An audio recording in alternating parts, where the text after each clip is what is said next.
Olá, bom dia. Estamos às 10h30 da manhã do dia 7 de março de 2023.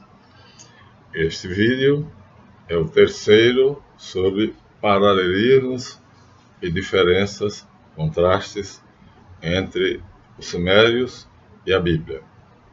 Então, paralelos e contrastes, similitudes e diferenças. É o último. E vamos dar uma visão muito geral, tá bom? Então, já resolvemos no vídeo anterior a questão do Espírito Santo, né? Não tem sexo. Nosso erro foi querer colocar a questão do gênero, mas acontece que Deus é espírito, não é corpo, e só o corpo tem sexo. Aí foi onde a minha exegese falhou. Então, procurando, encontrei com certa facilidade vários bons autores que dizem isso com toda clareza. Deveria ter feito essa busca antes. Então, hoje nós vamos ver o seguinte: primeiro de que tudo, resolvido esse problema, então a questão de Gênesis de 1 a 5 termina. Então, a parte: no princípio, Deus criou o céu e a terra era solidão e caos, as trevas cobriu o abismo, mas sobre as águas adejava o sopro de Deus. Já foi resolvido. Isso já foi resolvido. Né? Então Deus diz: haja luz, e houve luz. E Deus viu que a luz era boa e separou a luz das trevas. Chamou as trevas noite e a luz dia. Aqui nós já vimos que a questão aqui da luz das trevas, então seria o equivalente a Mumu, Tiamat, que seria as trevas, e que Apsu seria a luz. Ou seja, ele era bom e ela era má, dentro do poema que nós vamos ler já para vocês. Mas há uma parede entre ambos, que é Kshek. Então o texto bíblico não despreza. Viu que a luz era boa. Então o abismo é de onde tudo surge. Apsu é um abismo profundo, portanto um caos, um todo vazio, vazio de tudo menos de Deus. Só existe ali uma coisa: o ser. Tudo mais não existe. Isso é Apsu. Para vocês terem uma ideia, Apsu seria esse: o abismo vazio. Tohu Bohu, estéril. E Tiamat, quando ela surge, não parece que é má, as águas doces. Mas logo, logo, ela vai mostrar que vai querer matar os filhos e depois vai combater Marduk. Então, entre um e outro, se interpõe Kshek, que é a sombra, que Jung vai usar esse conceito na sua psicologia de profundidade e na psicanálise junguiana é indispensável o conceito de sombra, e aí fica um problema sério, porque é uma terceira camada, é um sanduíche, e aí seria impossível Apsu emprenhar Tiamat. Mas a Bíblia não tem isso. A Bíblia coloca aqui que Deus separou a luz das trevas e chamou a luz dia e as trevas noite. Ou seja, só há dois elementos. Mas, então aqui, na Bíblia, não há esse problema, porque só se coloca dois seres. Na Suméria, há três, porque Apsu e Tiamat são o macho e a fêmea, mas Kshek é um ser intermediário, neutro, assexuado, que fica entre os dois. E fez-se tarde e fez a manhã, primeiro dia. Esse primeiro dia aqui vai ser Yom Akkad. Esse Yom Akkad é que vai ser a criação de Javé. Yom é dia. Akkad é primeiro, mas é também único. Então, assim como Elohim cria seu filho único, emanado de si, eu disse, assim como essa luminária me ilumina, emanando, então também Reshit emanou de si a Javé. Então, Javé é uma emanação da substância de Reshit. Do mesmo jeito que Reshit é uma emanação da substância de Elohim. Vocês podem aceitar geração ou criação, mas de qualquer maneira é um que dá nascimento ao outro. E desse modo, aqui, muito escondido, fica dificílimo alguém perceber que a criação da luz em Gênesis, na verdade, é a criação de Javé. E Javé é exatamente isso: luz e sombra, luz e trevas. Ele é o binário que a ciência descobriu que tem 27% de sombra, que é a matéria escura, e 73% de luz, que é a energia escura. Então, aí, nós só vamos ter a complementação. Isso nós já expusemos para você. Vamos mostrar para você que quando no capítulo 2, versículo 4, Deus viu que tudo era bom, abençoou o dia sétimo, que é exatamente o dia onde ele faz Javé, porque nele cessou a obra que ele tinha criado para fazer. Então agora fica claro, no dia sétimo ele tinha feito a luz, que é Javé, que também era a sombra, no primeiro dia. E no sétimo dia ele abençoou Javé e mandou que ele fosse fazer o que ele devia fazer. Ou seja, e abençoou o que ele criou para fazer. Essa passagem não existe na literatura sumeriana, mas a Bíblia aqui é clara, porque o capítulo 2 é exatamente outra criação. E é essa outra criação que vai ter o problema de ser igual à criação mesopotâmica. Tá? Nós vamos ler rapidinho, e aí o que é que vai acontecer? Vai acontecer que está assim. Esta é a origem do céu e da terra, na sua criação, quando não havia ainda nenhum arbusto, nem havia alguma erva, nem germinava nada pelo campo, nem havia ainda feito chover sobre a terra, nem havia ainda nenhuma coisa que irrigasse. Então, é exatamente assim que começa o Enuma Elish.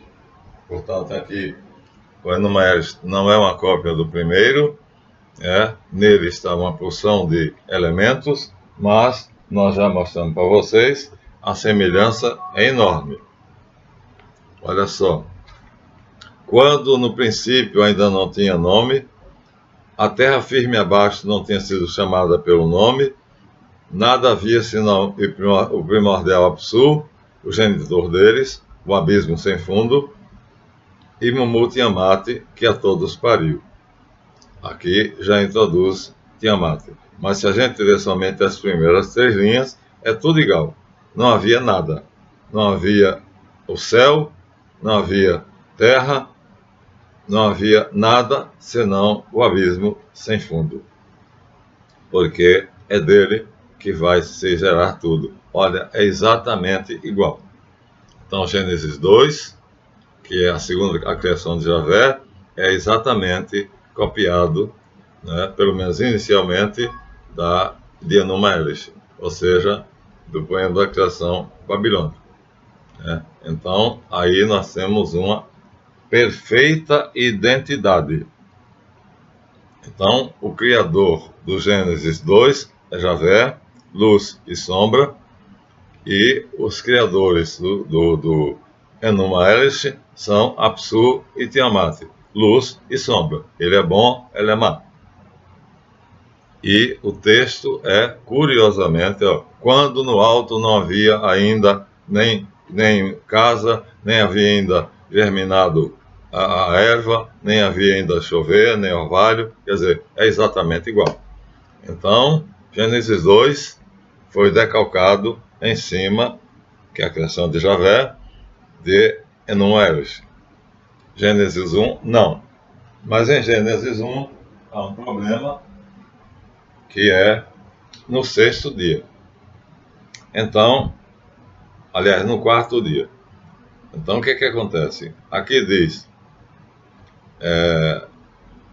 Deus disse que a terra produz a vegetação, ervas que dão semente, cada uma segundo a sua espécie, e árvores que dão fruto com a própria semente, segundo a sua espécie, que estão dentro de si. E fez-se tarde e fez-se manhã, terceiro dia. No terceiro dia, então, ele cria a vegetação. E no quarto dia, Deus disse, haja luzeiros na abóbada do céu, para distinguir o dia da noite, e sirvam eles de sinais, e marquem as estações, dias e anos, e brilhem na abóbada do céu. Ora, a vegetação não pode ter sido criada. Então, o que o autor de Gênesis 1 fez? Copiou a criação babilônica, porque lá Nergal é o deus da vegetação, então ele é maior do que Nabô, que é o deus dos astros, e então ele tem que vir primeiro. Então, aqui foi um erro, vamos dizer assim, porque o autor bíblico se ateve escravizado à criação, ao relato da criação babilônico, que coloca um Deus maior antes de um Deus menor, com isso criando um problema, porque não existe erva, não existe vegetação sem luz do sol. Mas acontece que aqui ele seguiu ao pé da letra a teogonia babilônica, onde Nergal e Nabô entram em cena para fazer a criação, mas aquele que é maior faz primeiro, que é a vegetação, o deus da vegetação. E depois o outro faz os luzeiros, o sol, que ele é o deus dos astros. Aqui mostra claramente que o autor bíblico ou deu um cochilo, ou então ele seguiu tão de perto a teologia babilônica que fez algo que é absolutamente impossível. Ele não tinha ciência na época para saber disso, então para ele não era problema. Contudo, hoje, a gente olhando, vê que ele aqui seguiu criteriosamente, e ao pé da letra, a teogonia babilônica, que coloca o Deus que criou a vegetação como sendo superior ao Deus que criou os astros, portanto, tem que ser criada a primeira vegetação. Não tinham eles esse conhecimento. Seguiu fielmente, seguiu criteriosamente, e ao fazer isto, ele criou um grande problema. Você hoje lê a Bíblia e percebe que aqui há um absurdo. Não é possível a vegetação se não houver o sol. Então, isso aqui é uma prova de que o autor bíblico foi fiel à criação babilônica. Gênesis 1, capítulo 1, versículo 14, 13 e 14. Então, você vê o erro enorme que foi feito exatamente aqui por causa do paralelismo. Aqui é um paralelismo. Como em Javé, na criação de Javé, há um paralelismo. Em Gênesis 1 diz, no princípio Deus criou o céu e a terra. E a terra era solidão e caos. Agora, quando você lê a criação de Javé, diz, quando esta é a geração da terra, quando no dia da sua criação não tinha nenhum arbusto, não tinha nenhuma erva, nenhuma casa tinha sido construída, ninguém tinha feito ainda chover sobre a terra, nem havia ninguém que cultivasse o solo. Igual ao Enuma. Então, dois paralelismos perfeitos. Aqui nós temos dois pontos em que o autor bíblico copia quase que literalmente a teogonia babilônica, né? E nós vamos agora encontrar diferenças. Já resolvemos um problema maior, que é o início, né? Gênesis 1, de 1 até 5, ali muito, muito, muito difícil, mas a solução estava fácil. O problema é querer considerar o Espírito Santo masculino ou feminino, é um absurdo, porque Deus é Espírito. Bastava ter lido isso, mas não me ocorreu. Então, nós vimos ali já exploramos claramente Gênesis 1, e vimos que há diferenças enormes e há uma ocultação das verdades das teogonias pagãs. Mas em Gênesis 1 ainda, na criação da vegetação e na criação dos astros, há um paralelismo, há uma imitação. E na criação de Javé como um todo, começa exatamente comendo uma erva. Não fica só aí. Além de ser exatamente igual ao começo, tem aqui agora a criação da mulher. Deus cria o homem do barro e depois vai criar a mulher de uma costela de Adão. Vamos dar uma olhada, né? Vamos ver o texto, diz assim.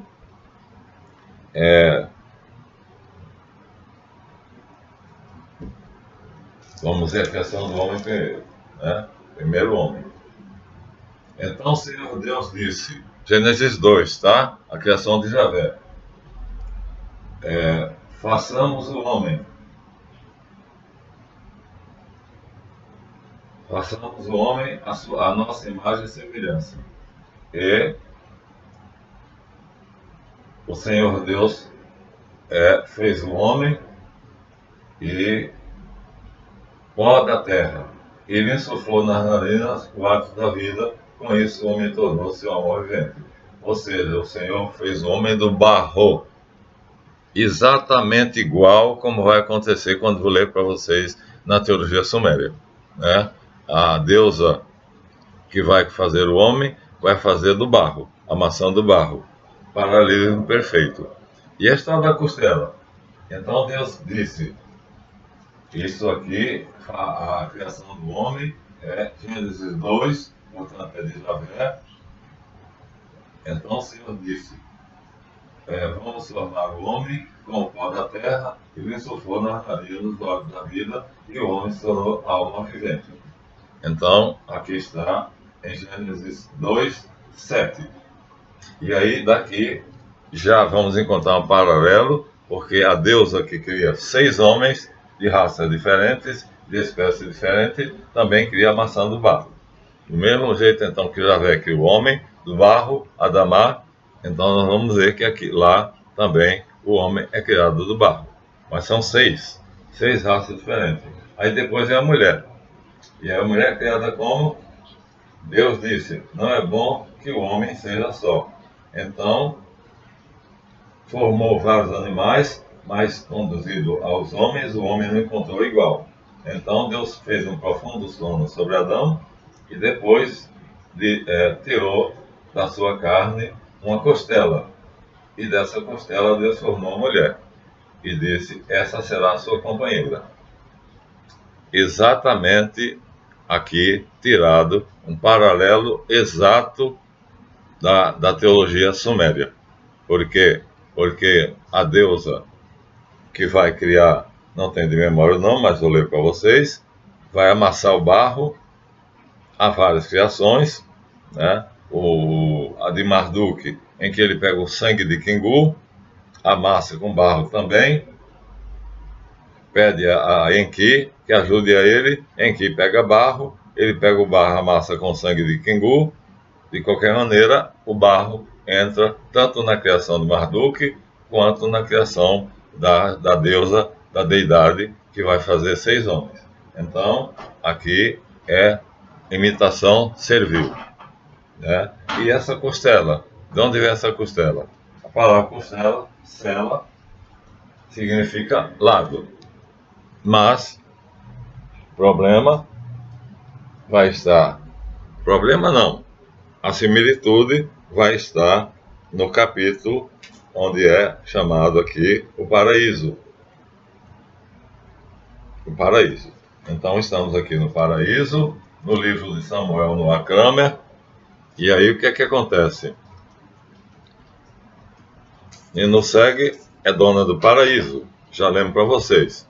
E aí ela cria as plantas, e Enki, que é o marido dela, Javé, se masturbando, irriga o paraíso. Mas depois ela cria 8 frutos. E Enki, que é Javé, come esses 8 frutos. E em cada órgão em que esses frutos tocam, adoece. Então, no último fruto, né, ela vai curando cada um, porque ele vai morrendo, e aí ela termina se arrependendo, perdoa ele, e aí vai então curá-lo. E aí vai dizer: meu irmão, onde dói-me o dente. Então por teu dente darei nascimento a deusa Ninsutu. Meu irmão, ainda te dói-me a boca. Então pela tua boca darei nascimento a deusa Ninkasi. Meu irmão, ainda te dói-me, não há o texto. Por ti darei nascimento à deusa Nazi. Meu irmão, ainda te dói o quê? Dói-me o braço. Então, por teu braço darei nascimento à deusa Azimua. Meu irmão, ainda te dói-me a costela. Então, por tua costela darei nascimento à deusa Ninti, que é, ao pé da letra, Senhora da Costela, mas é também Senhora da Vida. Ou seja, aqui está ao pé da letra. Ela vai curando ele, né, e tira, então, uma deusa da costela de Enki, que aqui é o Adão, o equivalente, né? Adão ainda estava no estado semidivino, perfeitamente similar. Então, Ninti, Senhora da Costela, é exatamente a costela de Adão, que em Gênesis 2 é tirado. Então, veja, é servil, a imitação é servil, né? Então, o paraíso é todo igual. Além do mais, os deuses sumérios, então, vão fazer várias coisas muito semelhantes, e um deles é a narrativa de Gilgamesh, onde ele vai tentar conseguir a imortalidade através da vida, né? Da flor da vida. Ele sabe que existe uma flor, e aquela flor, então, dá vida. Acontece que ele vai até um lugar onde ele encontra o Tinapistim, e o Tinapistim diz a ele que ele deve descer até o oceano, e no fundo do oceano haverá uma flor, e ele deve comer a flor, e ele ficará imortal. Então, acontece que ele vai até o oceano e tira, pega a flor, mas na hora que ele vai comer a flor, ele dá uma parada, e quando ele para se refrescar numa lagoa, ele deixa a flor de lado, e a serpente então pega e vou ler, então está aqui: em que nos pantanais olha em redor, e seu mensageiro Zimude responde-lhe: meu rei, a planta mel, a planta erva do caminho, meu rei, a planta água, meu rei, a planta, meu rei, a planta. Diz em que, então,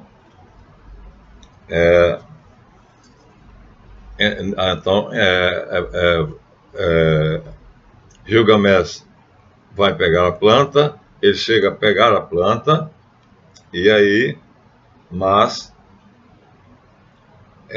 ao comer a planta, ele, aliás, ao pegar a planta, ele está cansado, e aí ele não come a planta. Ele deixa a planta perto dele, mas não a come. E porque ele não come a planta, quando ele chega de volta para pegar a planta, eu estou procurando aqui, mas não estou encontrando. Então, o que acontece é que a serpente, então, pega a flor da imortalidade e desaparece com ela. Provavelmente come. Então, aqui a árvore da vida não é uma planta, é um fruto. Ali é uma planta, aqui é uma planta, não estou encontrando a passagem, mas acontece que é muito, muito semelhante. Só que lá é uma proibição, aqui não. Gilgamesh vai até com a permissão de Enki e com a ajuda de Utnapishtim, ele vai até Noé, o dilúvio. Noé, o dilúvio. Então, para aqui o dilúvio, porque é no capítulo do dilúvio. Então, ele vai procurar o Noé da época, que é o Utnapishtim, e aí Noé diz a ele que ele deve, então, comer a planta. Só que ele, ao comer a planta, ao pegar a planta, ele vai fazer, encontrei, Zilsudra, porque o Utnapishtim é o nome acádico, e aqui nós temos no Sumério original.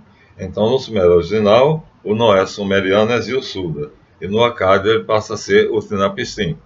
Depois, no caldeu, ele passa a ser Atrahasis, e na nossa Bíblia passa a ser Noé. Então, aqui, então ele vai e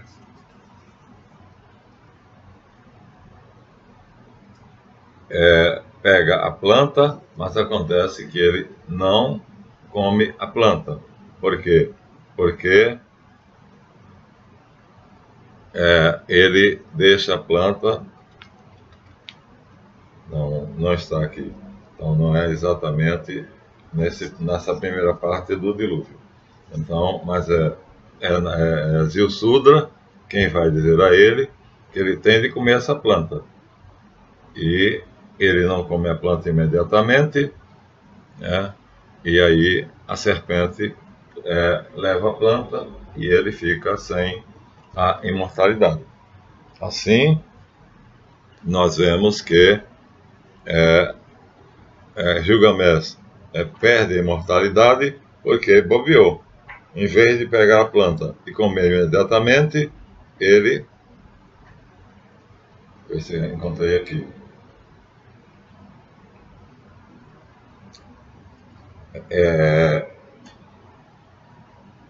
Gilgamesh amarrou pesadas pedras nos pés e mergulhou nas águas. O mar jogou na praia. O Utnapishtim, essa é uma planta singular, com a qual um homem pode adquirir o alento de sua vida. O que eu farei vou comer a planta. O nome dela será a planta que torna o homem jovem na velhice. Eu próprio hei de comer a planta. Na página 193, o título do capítulo, deixa eu ver se eu começo a ver aqui, é Gilgamesh em busca da imortalidade. Gilgamesh em busca da imortalidade. Lá eu procurei no dilúvio, não encontrei. Então, é uma parte, outro pedaço. E aí ele pega a planta, e aí diz o nome dela será a planta que torna o homem jovem já na velhice. Depois de caminhar 30 léguas, ele está cansado, então entrou na lagoa para banhar-se, e uma serpente farejou a fragrância da planta, saiu da água, levou embora, e quando voltou da água, mudou de pele e já tinha mudado de vida. Então já tinha a serpente se tornou imortal, e ele não. Então Gilgamesh sentou e chorou, tomou a mão de Usdabi, o barqueiro, e diz: para que trabalhei tanto, Runashabi? Para que gastei o sangue do meu coração? Não obtive proveito algum para mim mesmo. O proveito que obtive foi para a serpente da terra. E agora a maré a levou para 20 léguas daqui. Quando mergulhei e esvaziei o vento e as elas, encontrei aquilo que tinha sido deixado para mim. Mas vou retirar-me e vou pegar o meu barco na praia. E depois ele vai caminhar de volta para a sua cidade. Então, ele volta sem ter comido a planta. Então, aqui há alguma coisa semelhante, mas não é tão semelhante, né? Também não é um contraste. É contraste porque na Bíblia é proibido. Aqui não é proibido. Em que permite, o Tnapsim diz como chegar, então aqui é contraste. Só que ele vai e deixa a planta na beira da lagoa enquanto vai tomar banho e a serpente come. Pronto. E aí ele fica na dor. Finalmente, nós temos um dos fenômenos mais interessantes, que é exatamente a visita de Estar aos infernos. A descida de Estar aos infernos. Estar, deusa da vida, quer acabar com a morte, já lembro para vocês, estamos fazendo um resumo, e ela decide então vencer a irmã que se chama Ereshkigal. Acontece que, à medida que ela vai descendo, cada um dos degraus do inferno vai perdendo a vestimenta que dá a ela o poder, de tal maneira que ela termina chegando diante de Ereshkigal sem poder nenhum. Ereshkigal a mata, mas acontece que quando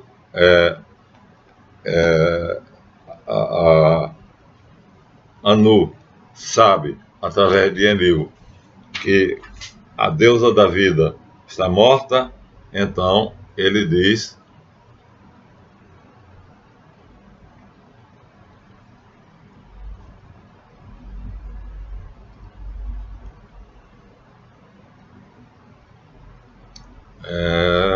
vamos ver onde é que ele diz, como é que ela fala. Ela ressuscita. Aqui, então, não é aqui. É o primeiro exemplo de ressurreição. Então, ela morre, Ereshkigal mata ela, e assim ela desceu ao fundo da terra, mas não consegue fazer subir. Mas em sua sapiência, está aqui, em que então cria um robô chamado Ashur-shur-namir, e ele vai até o inferno e com a seguinte instrução: não te esqueças da bolsa da água da vida. E aí permita que a senhora receba a bolsa da água da vida, a qual ela possa beber. Então, quando Ereshkigal ouviu isso, golpeou a coxa e mordeu o dedo. Pediste-me uma coisa que não devia ser pedida. Vem, Ashnamu, vou amaldiçoar-te com uma imprecação possante. De qualquer maneira, Ereshkigal não tem como impedir a vontade de Ea. Então, espege a água em Estar e retira-te de minha presença. E assim, o robô, então, abre a boca de Estar e dá para ela a água pura e unge com azeite e oliva. E assim ela ressuscita. Então, um exemplo da ressurreição. Mas nós vamos ter aqui também, já na Bíblia, já aqui no Novo Testamento, nós vamos ter uma coisa curiosa, né? Jesus descendo aos infernos, como está já no Novo Testamento, a figura é esta. Então, Jesus fazendo o mesmo que está, só que ele tem sucesso. Ele desce e está tirando aqui do inferno, ó. O inferno está como se fosse um grande peixe e ele está tirando. Vamos ler a passagem. Primeira carta de São Pedro, 3:20. Então, primeira epístola de Pedro, 3:20. Ele diz assim: pois também Cristo morreu, uma única vez, pelos pecados, o justo pelos injustos, para conduzir todos a Deus, morto sim na carne, mas vivificado no Espírito, no qual também foi e pregou os espíritos que estavam no inferno, os quais em outro tempo foram desobedientes, quando a longanimidade de Deus aguardava nos dias de Noé, enquanto se preparava a arca, na qual poucos, a saber, 8 pessoas foram salvas. Então, aqui diz que Jesus Cristo, aqui, ó, é a carta de Pedro, já é Novo Testamento, mas é a mesma coisa de Estar. A descida de Estar aos infernos é repetida por Jesus, que desce aos infernos e aí vai fazer aquilo que Istar não conseguiu fazer. Aqui está a figura, ele desce e aqui ele já saiu e está tirando as almas de lá de dentro. Então ele vence a morte. É igual, igual, igual no Novo Testamento. Então Jesus faz o que Istar quis e não conseguiu. Satanás é o nome de Istar, de Ereshkigal, no Novo Testamento. Então Jesus vence Satanás, enquanto que Ereshkigal não conseguiu vencer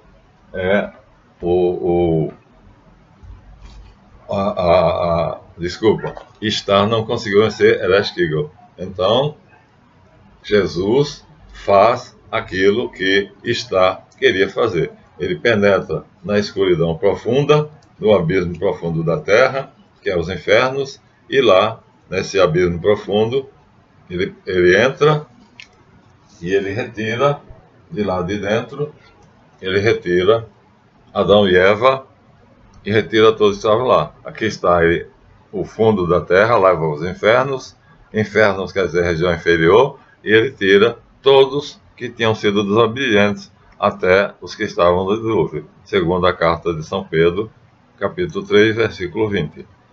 Então está aqui ilustrativo a entrada do inferno, que entrou, mas não saiu, ressuscitou, sim, mas ela ficou 6 meses, tinha que voltar, 6 meses ela saía. 6 meses entrava, 6 meses saía. Enquanto Jesus não. Então há uma similitude aqui, mas não é total.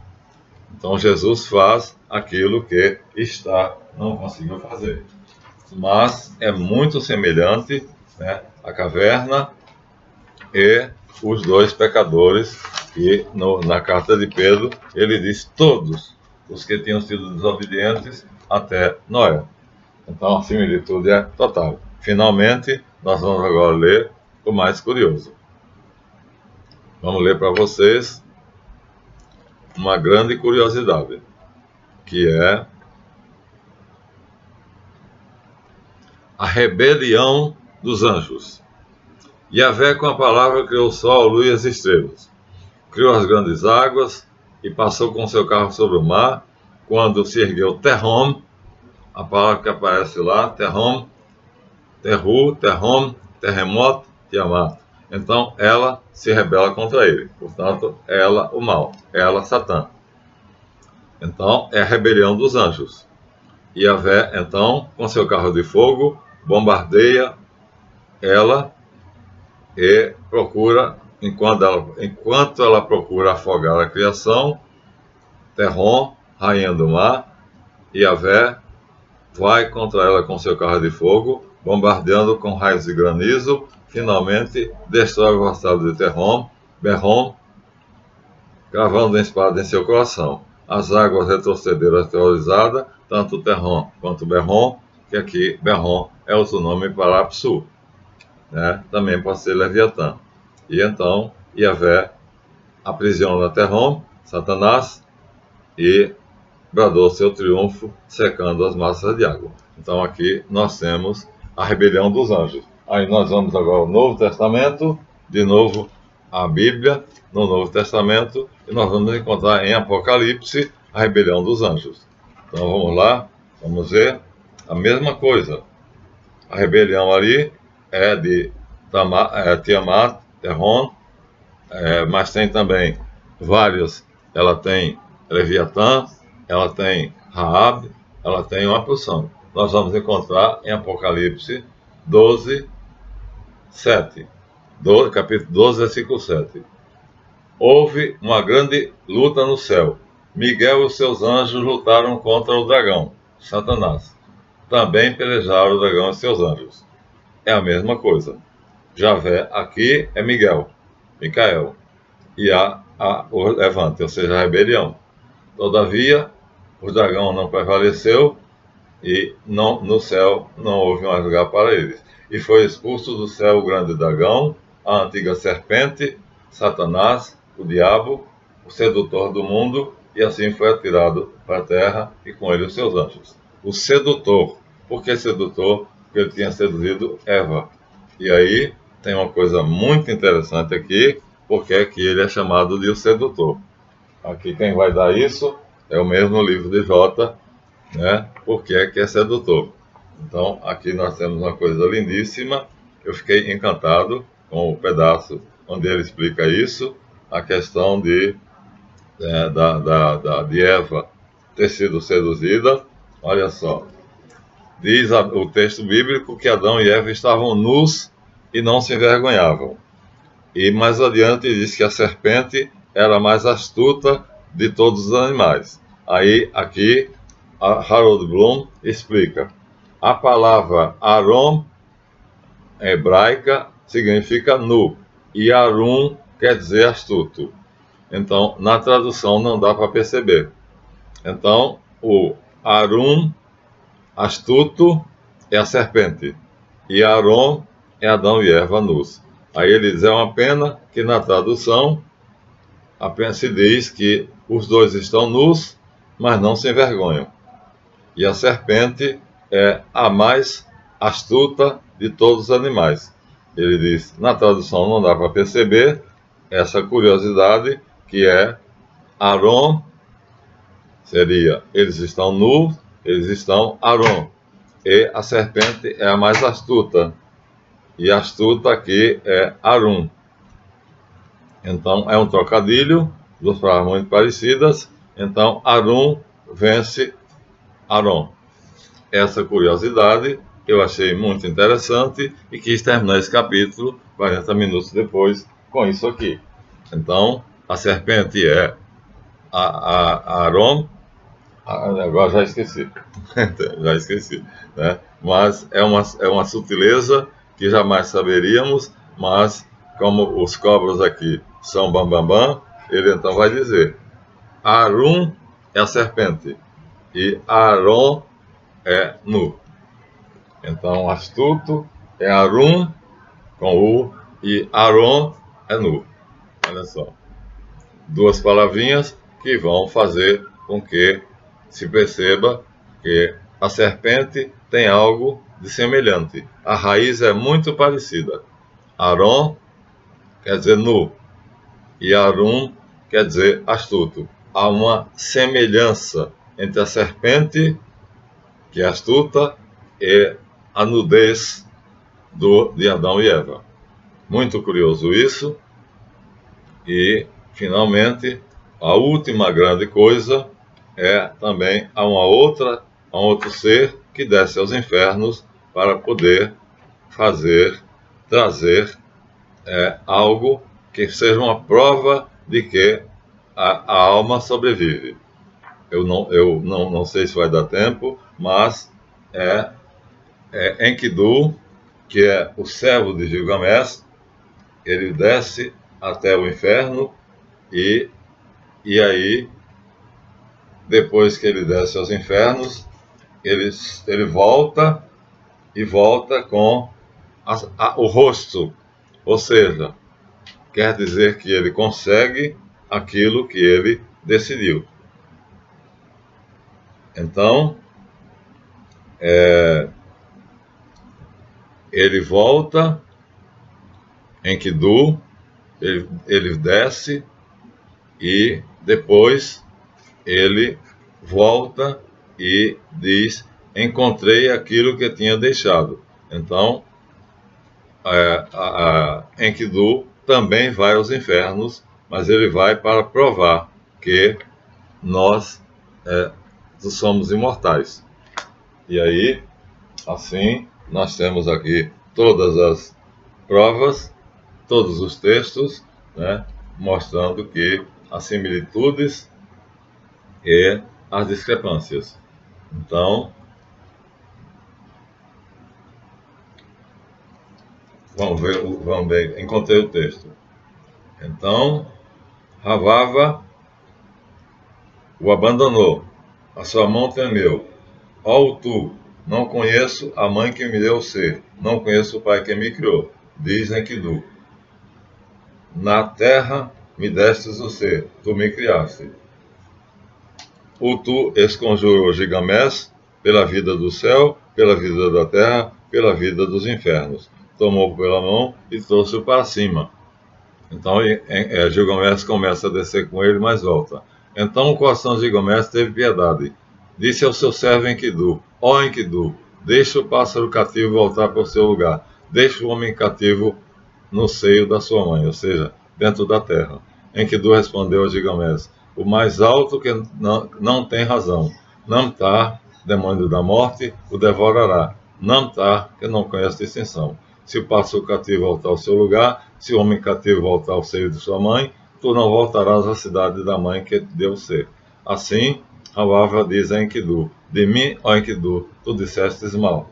O homem vendido vai ficar preso nos infernos. Mas Enkidu traz perante Enlil e perante Ninlil a sombra, o rosto, mostrando assim que, por amor a Gilgamesh, ele traz uma prova de que o homem tem uma alma imortal. Então, é outra descida aos infernos. Enkidu, que é o maior amigo de Gilgamesh. Então, também desce aos infernos e também sobe. E o Gilgamesh quer descer com ele, Gilgamesh, mas é impedido. Mas ele desce e traz o rosto, ou seja, a prova de que a alma imortal estava lá no inferno. Depois ele volta novamente, vai para o inferno de novo. Então veja, é exatamente muito semelhante às duas teogonias. Encerramos aqui, mostrando as similitudes e as discrepâncias, né? Então, muita coisa parecida e algumas coisas diferentes, e é interessante, de qualquer maneira, comparar, né, a nossa Bíblia, até no Novo Testamento, a rebelião dos anjos, quem diria, né? Então, os anjos se rebelam, depois de criado por Javé, se rebelam contra ele, e no céu se rebelam contra ele. E aí é Miguel que vai lutar, não é ele, no mito, tá bom? Então aqui nós vemos então o fim do capítulo, que seria a subsérie, né, similitudes e discrepâncias, mostrando a vocês quanta coisa semelhante entre uma teogonia e outra teogonia. Na outra, já vou sair do assunto e vou dizer como acabou o panteão sumério. O panteão sumério vai desaparecer.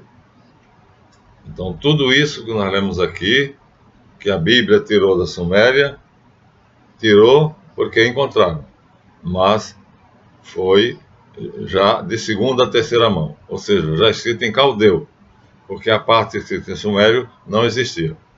Agora foi descoberta, foi redescoberta, mas os sábios só tinham pedaços em caldeu, em caldaico, e não em sumeriano não tinham, agora tem.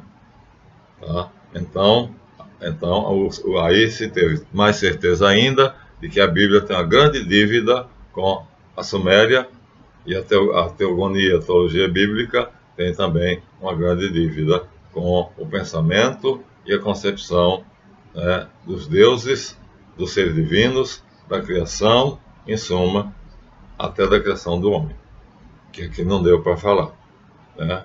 Não falamos, dissemos apenas que há duas criações, do sangue de Kingu, com barro, feito por Marduk e Enlil, mas há uma deusa que também pega do barro e faz 6 homens diferentes. Esse não vai dar para ir, porque já estamos aos 48 minutos e eu não tenho a menor ideia de onde é que está. Deve estar aqui, mas eu não tenho a menor ideia. Ela cria os homens e cria 6 homens diferentes, 6 tipos de homens diferentes. É uma deusa e ela cria, somente ela. E ela cria 6 homens diferentes. Então, será que está aqui? Não, tá. Não está aqui. Não está aqui. Então, há um texto aqui, tem muita coisa marcada, mas o tempo é curto. O fato é que há uma deusa que cria 6 homens diferentes. 6 raças de homens diferentes. E Aí não está aqui e ela cria amassando o barro, né? E aí, de certa forma, nós temos aqui uma semelhança muito grande entre Javé, que criou o homem, do barro. Pronto, terminamos os 50 minutos fechadinho. Até a próxima. No próximo capítulo, no próximo vídeo, vamos mostrar como é que acabou, extinguiu-se a cosmogonia suméria. Até o próximo.